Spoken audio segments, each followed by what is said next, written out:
हाँ जी मित्रों, मैं ही गबलू। आज भी मेरे पास बहुत सारी यूट्यूब कम्युनिटी की इंटरेस्टिंग न्यूज है यार, वीडियो को अंत तक देखते रहना। तो बढ़ते हुए पहले न्यूज की तरफ बात कर लेते हैं। बांग्लादेश से आ रही एक बहुत ज्यादा शॉकिंग न्यूज के बारे में। भाई लिटरली ये न्यूज यार आप लोग की रूह कपा देगी। भाई ये न्यूज अपने अंदर में ही भाई इतनी ज्यादा हैवानियत कैरी करती है कि मतलब अगर कोई यार नॉर्मल इंसान इस न्यूज को सुनेगा यार तो उसको अंदर से ही बहुत ही ज्यादा अजीब फील होगा। हम बात कर रहे हैं बांग्लादेश के एक विक्टिम दीपू चंद्र दास के बारे में, जो कि बांग्लादेशी हिंदू है एंड वो बस एक नॉर्मल सा वर्कर है जो कि किसी फैक्ट्री में काम करता है। लिटरली भाई उसको बांग्लादेश के मुस्लिम्स ने भाई उसको लिटरली जिंदा जला दिया। इसकी कुछ वीडियोस वगैरह भी वायरल हो रही थी, पर मेरे अंदर तो भाई इतनी हिम्मत नहीं है कि मैं ये वीडियो आप लोग को दिखाऊं, बिकॉज मैं खुद भी नहीं देख सकता वो वीडियो, क्योंकि लिटरली इतनी डिस्टर्बिंग वीडियो आप लोग लाइफ में भी कभी नहीं देखे होंगे। इस तरीके की है वो, उसको जिंदा जला देते हैं भाई पेड़ पे लटका के। अभी के टाइम पे इसके रिलेटेड भाई यार लोगों में बहुत ज्यादा आउटरेज है, लेकिन ये जो आउटरेज है आपको पता है कि कुछ टाइम तक के लिए यार रहता है, लॉन्ग टाइम में कोई भी इसके रिलेटेड प्रोटेस्ट कर ही नहीं पाता। हमें अभी मल्टीपल ऐसे न्यूज वगैरह देखने को मिल रहे हैं कि नेपाल से भी काफी सारे लोग हैं भाई जो कि इसके लिए प्रोटेस्ट कर रहे हैं कि वहां के हिंदूज को हमें बचाना है। नॉट ओनली दिस, इंडिया में भी काफी सारे लोग हैं जो कि ये कह रहे हैं कि अपने बॉर्डर्स खोल दो। एंड ऑल्सो यार बांग्लादेशी जो हिंदूज हैं, खास करके पाकिस्तान के भी जो हिंदूज हैं, इनको दोबारा से अपने देश में बुला लो, जैसे ये लोग एटलीस्ट सेफ रह पाए। बिकॉज आपको तो पता ही है कि Pakistani Hindus and Bangladeshi Hindus का क्या कुछ वहां पर भाई हश्र किया जाता है। और भाई जहां हम एक तरफ ये उम्मीद करते हैं कि इंडियंस एंड बाकी और भी जितने कंट्री के लोग हैं वो लोग बांग्लादेशी हिंदूज के लिए भाई प्रे करें एंड ऑल्सो उनको बचाएं, जैसे वो लोग वापस आ सके इंडिया में एंड ऑल्सो यहाँ पर सेफली रह सके। अब लोगों को ये सारी चीजें सोचनी चाहिए, प्रोटेस्ट का सोचना चाहिए, लेकिन गेस व्हाट, इंडिया में ही बैठे बहुत सारे ऐसे लोग हैं जो कि लिटरली इस इंसिडेंट से खुश हैं। अब अगर आप लोग मेरी बात नहीं समझ रहे कि कौन लोग खुश हैं भाई, तो इसके रिलेटेड मैं आप लोग को ऋषभ बिदूरी की एक वीडियो दिखाता हूं। उन्होंने बहुत ज्यादा प्रॉपर एक्सपोज किया है उस पूरे सिनेरियो को कि बहुत सारे लोग इंडिया में ऐसे भी बैठे हुए हैं जिनको बांग्लादेशी हिंदू से कोई घंटा फर्क नहीं पड़ता। उनको मार दिया जाए या कुछ भी कर दिया जाए, वो तो यही चाहते हैं कि उनके साथ बहुत बढ़िया हो रहा है, यही करते रहो।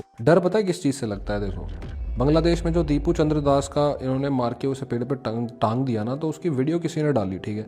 अब जिसने वो वीडियो डाली उसकी जो प्रोफाइल है वो तो बेस्ड इन बांग्लादेश है, ठीक है। अब उस प्रोफाइल को जब हम खोलते हैं ना, मैं वीडियो नहीं दिखा रहा आपको, ठीक है, वो डिस्टर्बिंग है बहुत ज़्यादा, मन ख़राब हो जाएगा आपका। कमेंट खोले हमने, ठीक है। अब मैं रैंडमली ही कमेंट को चेक कर रहा हूँ, जो लोग खुश हो रहे हैं तो उनके कमेंट में सीधे सीधे चेक करने की कोशिश कर रहा हूँ। जैसे ये तालियां बजा रही है तनी तनी, लड़की है लड़का है कुछ पता नहीं। इसकी प्रोफाइल को अगर खोल के देखता हूँ मैं, तो ये अकाउंट बेस्ड इन इंडिया। मैं बहुत खुश हूँ। और कौन? अकाउंट को देखते हैं, अकाउंट बेस्ड इन इंडिया। अब चलो, ये भी नहीं है कि ऐसा कुछ कि भाई ये बोट अकाउंट है, और ऐसा भी नहीं है कि इन्होंने कोई भाई गलती से लाइक हो गया, गलती से कोई रिएक्शन दे दिया। भाई कमेंट लिखने के लिए तो आपका होशो हवास के होने की ज़रूरत है ना। और ऐसा भी नहीं है कि ये बोट अकाउंट है, ठीक है। मैं आपको कोई ऐसा भी दिखा दूंगा रैंडमली, किसी की प्रोफाइल पिक्चर बढ़िया सी लगी हुई होगी, ये देखो, ये दिल लगा रहा है भाई, account based in India since 2021। अब ऐसा नहीं है कि इन कमेंट्स में अच्छे लोगों के कमेंट्स नहीं है, बहुत सारे लोग ऐसे भी हैं जो भाई कंडेम कर रहे हैं कि तुम क्या कर रहे हो, तुम कितना गलत काम कर रहे हो। पर ऐसे तो 10 ही बहुत है, 10 भी ज़्यादा बोल दिए मैंने। कितने आए थे 26/11 पे कसाब के साथ? सिर्फ इतना ही नहीं, ये जो पूरा ही डिस्टर्बिंग मैटर चल रहा है इसके रिलेटेड में कुछ लोगों के रिएक्शंस भी देखने को मिले। जैसे कि रैंडम सेना ने एक ट्वीट किया, वो कहते हुए दिखते हैं, उसने किसी को उकसाया नहीं, उसने कोई दंगा शुरू नहीं किया, उसका एकमात्र अपराध उसका तिलक था, उसका एकमात्र अपराध उसका नाम था। हिंदू चाहे तो अभी आंखें बंद करके खुद को सुरक्षित समझ सकते हैं, लेकिन आग अनुमति लेकर नहीं फैलती। सिर्फ इतना ही नहीं, ट्विटर के यूजर अर्पित शर्मा, जिन्हें आप लोग डेफिनेटली जानते होंगे भाई, इन्हें भी लेफ्टिस्ट कंसिडर किया जाता है ध्रुव राठी की तरह। इनका भी मुंह भाई शांत रहता है एक्चुअल मैटर्स के ऊपर में। तो भी रिसेंटली हमें ये देखने को मिला कि जो बांग्लादेशी हिंदू का भाई यार लिटरली कर दिया गया, इसके रिलेटेड में अर्पित शर्मा के साइड से एक वीडियो आया। लेकिन अर्पित शर्मा उस वीडियो में ये कहते हुए दिखते हैं कि दीपू चंद्र दास को जिन मुस्लिमों ने मारा बांग्लादेश के अंदर, उनका कोई धर्म ही नहीं है, वो कोई मुस्लिम थोड़ी है। तो कुछ इस तरीके से कहना था उस चीज के ऊपर। तो इस चीज के रिलेटेड भाई अर्पित शर्मा को इस सम्राट भाई ने रिएक्ट किया। वो कहते हुए दिखते हैं, जब बांग्लादेश में एक हिंदू का निर्मम हत्या कर दी जाती है तो भाई सेक्युलर बन जाते हैं, कोई धर्म खतरे में नहीं है, और भारत में मुस्लिम खतरे में आ जाते हैं। सही नाम रखा है इसका टोपे की शक्ल वाला। कोई इतना दोगला कैसे हो सकता है भाई? बेसिकली सम्राट भाई ने ये जो बात बोला कि अर्पित शर्मा जो है बांग्लादेशी हिंदूज के लिए ये कह रहे हैं जिसके साथ वो गलत हुआ एंड ऑल्सो उसको वहां के मुस्लिमों ने मार दिया, तो वहां के मुस्लिम्स के लिए अर्पित शर्मा कह रहे हैं कि इन लोगों का कोई धर्म नहीं होता। लेकिन इंडिया के मुस्लिम्स पे कुछ आंच आ जाती है तो अर्पित शर्मा जो है वो काफी भड़के हुए नजर आते हैं। ऐसा कहना है सम्राट भाई का। और क्या कहना चाहोगे आप लोग इस चीज के बारे में? सिर्फ इतना ही नहीं यार, ये जो पूरा ही मैटर वगैरह चल रहा है अभी के टाइम पे बांग्लादेश का, इसके रिलेटेड में गौ रक्षक के साइड से काफी तगड़ा रिप्लाई देखने को मिला। ये सारे लोग ही भाई कल लाइव आए हुए थे, जहां पर यार ये लोग काफी ज्यादा भड़कते हुए नजर आते हैं इंडिया के सिस्टम से, इंडिया की गवर्नमेंट से, कि तुम लोग बांग्लादेश बांग्लादेश के हिंदूज को बुला क्यों नहीं लेते हो। एंड और भी वो लोग काफी बड़े बड़े एक्सपोज करते हैं। गौ रक्षक के टीम में खास करके दक्ष चौधरी ने अपने इंस्टाग्राम पे कुछ स्टोरीज भी अपलोड करी थी, तो मैं आप लोग को मर्ज करके दिखा देता हूँ, पूरा सिनेरियो आप लोग को समझ में आ जाएगा। और मैं जानता हूं कि इस लाइव के बाद में कहीं ना कहीं मेरे पे मुकदमे भी कर सकते हैं, मेरे पे भड़काने का। अरे भड़काना हो गया इसे। अरे कितनी, अरे थोड़ी तो साले तुम्हारे अंदर रहम होना चाहिए। तुम बहादुर चोदो, तुम उस आदमी को जलने के बाद भी, जब वो नीचे गिर गया है उसके बाद भी तुम अल्लाह अकबर के नारे लगा के तुम उसको मारे जा रहे हो। तुम कौन से धर्म, कौन से मजहब की बात कर रहे हो तुम? वो एक बेचारा गरीब आदमी, जो एक आदमी कमाने वाला अपने घर में, उसके ऊपर तुम इतने लोग कुत्ते सुगरो जो तुम चिपट के कर रहे थे। भेड़चोद हम बोलते हैं प्रॉफिट मोहम्मद की मां, और भेड़ हमारा पाड़ लो बाल। मेरी बात सुन लो भाई सारे, मैं सबने इस बात में कह रहा हूं कि भाई अपना अब जाग जाओ, मान जाओ इस बात में, क्योंकि समय नहीं है हमारे पास में। इस समय ऐसा हो गया है कि आने वाले 20 साल में इस देश के वो हालात होने वाले हैं कि ये देश संभलने में नहीं आएगा। इस बात में ध्यान रख लेना। आज जो हालात, आज जितना हमारा खून खोल रहा ना इस चीज को देख के कि उस बेचारे की इतनी निर्मम हत्या करी गई है, और इस देश के अंदर पहले भी गले काटे गए, चाहे वो कन्हैया लाल हो, चाहे वो कमलेश तिवारी हो, और जो भोसड़ी के गंडुए या डोले सोले बढ़ा के जो कह रहे हैं ना कि हिंदू राष्ट्र बनाने में ये कर देंगे वो कर देंगे, कहीं हिंदू राष्ट्र बनना, वो पाखंडी बाबा ये वाला गंड मरो। जाके अगर बांग्लादेश चले तो जाओ, जाके दिखाओ एक बार, बंगाल जाके दिखाओ, थारी बढ़ जाएंगे डोले। ऐसे डोले किसी काम के नहीं है जो अपने देश धर्म की और अपनी माँ बहनों की सुरक्षा नहीं कर सकते। ऐसे डोले में डाल लो। और मोदी जी एक बात मैं कहना चाहूंगा, ये वीडियो ज्यादा से ज्यादा शेयर करना। मैं एक बात कहना चाहूंगा कि खोल दो अपने जितने भी बॉर्डर है अपने बांग्लादेश की तरफ के गेट खोल दो, क्योंकि हिंदुओं का कोई भी देश नहीं है भारत के अलावा।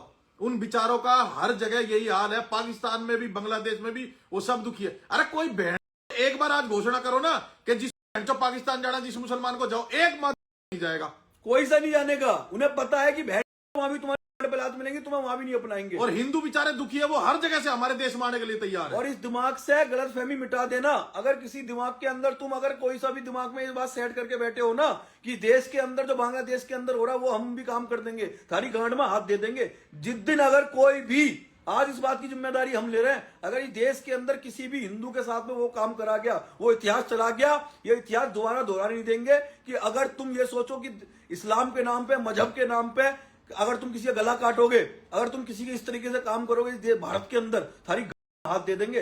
ये जागता भारत है, ये जागते सनातनी है, कट्टर हिंदू युवा है। आज बिल्कुल दिमाग से फितूर सारे निकाल देना कि जो बांग्लादेश के अंदर हो रहा तुम यहां पे करने की सोचो। कानून है, संविधान है। आज तक हमने तो जय श्री राम बोल के किसी का गला नहीं काटा, आज तक जय श्री राम बोल के हमने तो किसी के चाकू नहीं मारे। हमने धर्म के विरोध करने वाले को सिर्फ उसकी भाषा में जवाब दिया, लेकिन कभी भी भगवान श्री राम का नाम लेकर हमने किसी का गला नहीं काटा, हमने किसी को जिंदा नहीं जलाया पेड़ पे टांग के। ना हमारा धर्म इस चीज की अनुमति देता है, लेकिन अब अनुमति देनी पड़ेगी। अरे बिल्कुल तैयार है। अरे धर्म भी एक अलग जगह है, धर्म भी एक अलग जगह है। तो इंसानियत भी तो कोई चीज है। मैं कह रहा हूं रूह कांप जाए आदमी की देख के कि क्या हाल करा, कितनी खुंदस कि बेचारे को मार मारते जड़ाया। पहले वो जड़ने के बाद पेड़ से नीचे गिर गया, उसको डंडों से उसके सर पे मार रहे हैं, सर फोड़ रहे हैं उसका। बहन थोड़ी तो इंसानियत रखो तुम। है भाई, तुम्हारे अंदर इतना सुअर का बीज है, तुम्हारे अंदर इतनी सुअर का आंखों में बाल है कि तुम बहन, तुम्हारा ये नहीं तो तुम क्या कर रहे हो? है तुम बहन कौन सी किताब पढ़ते हो? हमारी समझ में तो ये नहीं आती। अगर कोई बहन जिहादी अब हमें बोलते हुए टकरा गया, उसकी बहन भाई बढ़िया करके पढ़ेंगे। और तुमसे भी कहता हूँ भाई, अगर कोई धर्म के लिए गलत आपके आसपास हो तो उसने वही जवाब दो, और हर तरीके से जवाब दो। और मैं प्रत्येक देश के युवा ने, जिस स्टेट से आप हो, जहां आपके आसपास ये दीमक, ये रोहिंग्या मुसलमान बांग्लादेशी रह रहे हैं, इन मारों को खदेड़ो, देश से निकालो और इन्हें भगा के मारो।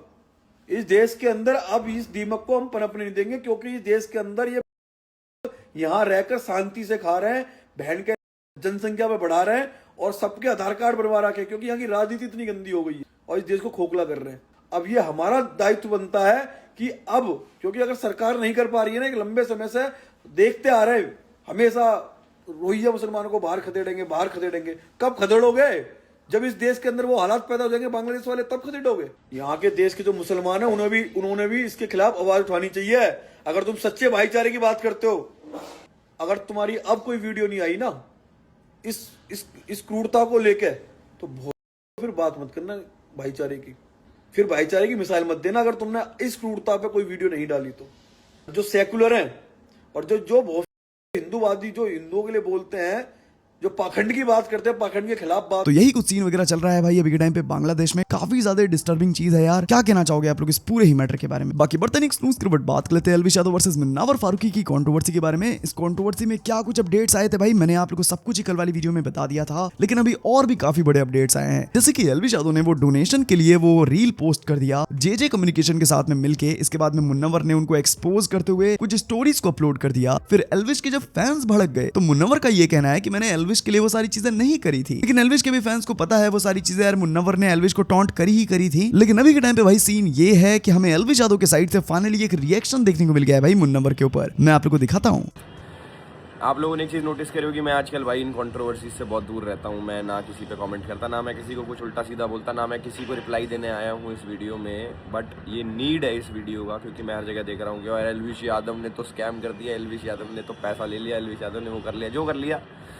देखो भाई, सबसे पहली बात तो मैं किसी की हेल्प के पैसे नहीं लेता। पहली चीज़ कि कोई आया मेरे भाई हमारी ये हेल्प कर दो और हम आपको पैसे दे देंगे, तो अगर वो मेरे को पैसे दे रहे तो उनको हेल्प की क्या नीड है, पहली बात। दूसरी चीज़ ये जे कम्युनिकेशन है वो मेरा बहुत पुराना दोस्त है और वो आया था उनके साथ कि भाई ऐसे ऐसे इनकी हेल्प कर दो। तो ये मैं किस मुंह से ये बोलूँ उसको कि मेरे को तो पैसा चाहिए भाई, तेरा ये प्रमोशन करने का मेरे को तो पैसा चाहिए। ऐसा मेरे हिसाब से मैं नहीं, कोई नहीं बोलेगा अपने दोस्त को तो, और किसी की हेल्प के लिए तो पैसे पूछे, ये सब डिमांड ये तो छोड़ो, साइड करो ये पैसे वाली चीज़ की। एल्विश यादव ने पैसे लेके प्रमोशन करी। दूसरी चीज़ जो कह रहे भाई एल्विश यादव तो स्कैम में इन्वॉल्व है, ये है वो है, तो देखो भाई NGO जो उसने बारकोड डाल रखा है NGO का, जे का जो है, उस पर उसने बोला कि भाई जितने पैसे आएंगे, ऑफकोर्स ये सारी चीज़ें तो पब्लिक ही हैं कि कितने पैसे आएंगे दिखाना ये, और किस एम्स का चेक काट के देगा कोई। आप अपने बैंक स्टेटमेंट में आप विड्रॉ करोगे तो विड्रॉ का सेक्शन आता है कि इससे इतने पैसे निकले, इससे इतने जमा हुए, तो उससे ना पता लगता है। एक्चुअली क्या टेक्नोलॉजी इतनी आगे बढ़ गई है मार्केट में कि पता लग जाता है कि किस बैंक में कितना पैसा आया और कितना निकाला गया, वो सब दिख जाता है ऐसे आईने में ना।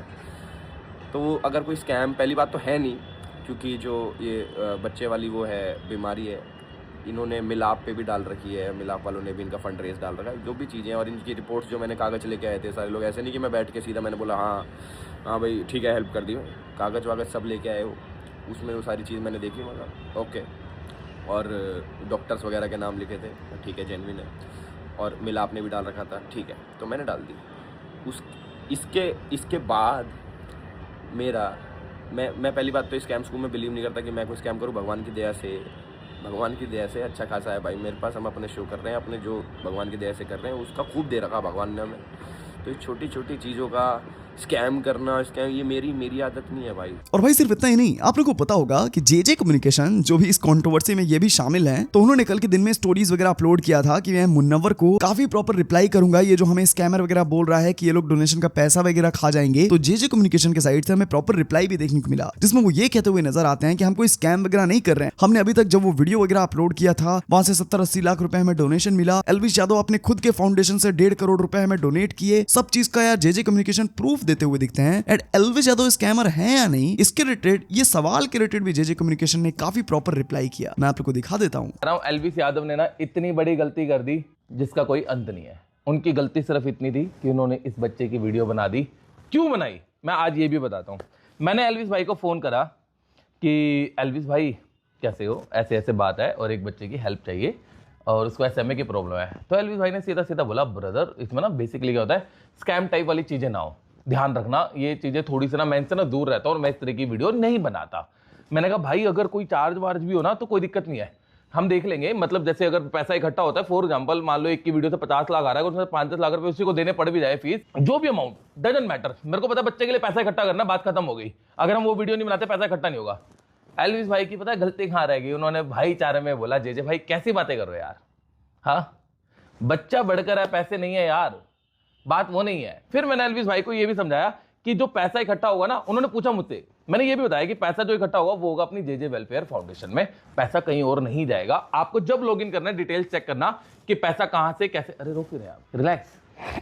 रो मत प्लीज।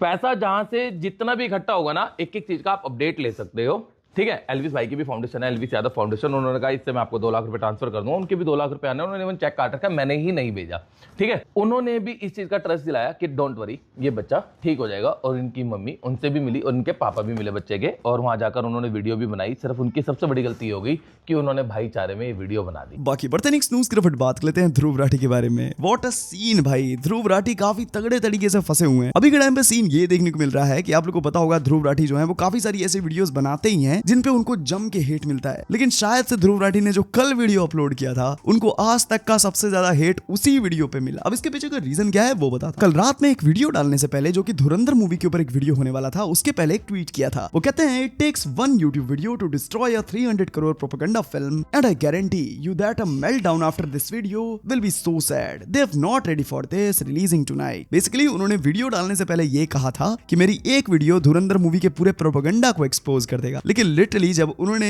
वो वीडियो अपलोड कर दिया तो इसके बाद में भाई ध्रुव राठी को कमेंट्स में जो जम के लिटरली भाई हेट मिला है ना, वो हर घंटे भाई 2-2 हजार कमेंट्स डिलीट कर रहे हैं। सिर्फ इतना ही नहीं, कुछ समय के लिए तो ध्रुव राठी ने अपना कमेंट सेक्शन ऑफ कर लिया था और सब्सक्राइबर मोड ऑन कर लिया था। और अगर मैं आप लोग को भाई उनके हेट दिखाऊं जो कि कमेंट्स में आ रहे थे, लिटरली भाई आप लोग शॉक हो जाओगे। ईच एंड एवरी कमेंट भाई सब कुछ हेट कमेंट था उनके लिए। मतलब कि धुरंधर मूवी के जो फैंस हैं वो भाई यार ध्रुव राठी को जम के भाई यार हेट दे रहे हैं कि तुम ऐसा कैसे बोल सकते हो इस मूवी के बारे में। ऑल्सो ध्रुव राठी की उसी वीडियो से मैं आप लोग को क्लिप भी दिखा देता हूं जिसकी वजह से उनको हेट वगैरह मिल रहा था। और जब क्लाइमैक्स की तरफ बढ़ती है हमारी ये फिल्म, तो एक बड़ा ही शॉकिंग ट्विस्ट हमें देखने को मिलता है। आतंकवादियों के अड्डे की अलमारियां सर्च करते वक्त हमारे जासूस के हाथ एक ऑडियो रिकॉर्डिंग लगती है, और जब वो इसे सुनता है तो उसे यकीन नहीं होता अपने कानों पर। इस ऑडियो रिकॉर्डिंग में हमारे प्रधानमंत्री गोभी जी की आवाज थी, और दूसरी तरफ बात कर रहे थे ISI के हेड। गोभी जी कहते हैं कुछ लोग मरेंगे मरने दो, कुछ गाड़ियां जलेंगी जलने दो, लेकिन इलेक्शन से ठीक पहले अगर यह हमला होगा तो मुझे इलेक्शन में इसका बहुत बड़ा फायदा मिलेगा। ISI का हेड दूसरी तरफ से जवाब देता है, ठीक है सर, 14 फरवरी डन समझे।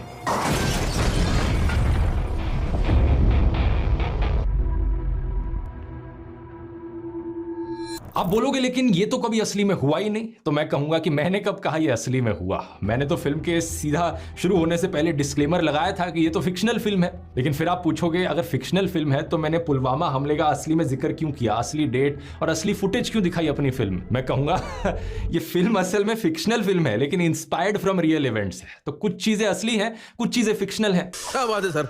तो बाकी क्या रिएक्शन है यार आप लोग का ध्रुव राठी का जो हेट वगैरह उनको मिल रहा है यार, इसके बारे में कमेंट्स में अपने जेन्युइन ओपिनियन को जरूर बताना। वैसे क्या ही ओपिनियन लू, हो सकता है आप लोग भी जाके यार गालियां वगैरह दिए हो। तो चलो यार गाइस इस वाली वीडियो के लिए मेरे पास अभी तक कितनी न्यूज थी, आगे जो न्यूज मिलेगी यार मैं आप लोगों को बता दूंगा। हर चैनल को सब्सक्राइब करना बिल्कुल ही मत भूलना। एक सेकंड लगता है, करो सब्सक्राइब, यहाँ पर मैं आपको daily YouTube communicated interesting news भाई सबसे पहले देता रहता हूँ। मैं मिलता हूँ आप लोगों को नेक्स्ट वाली वीडियो में। Peace out.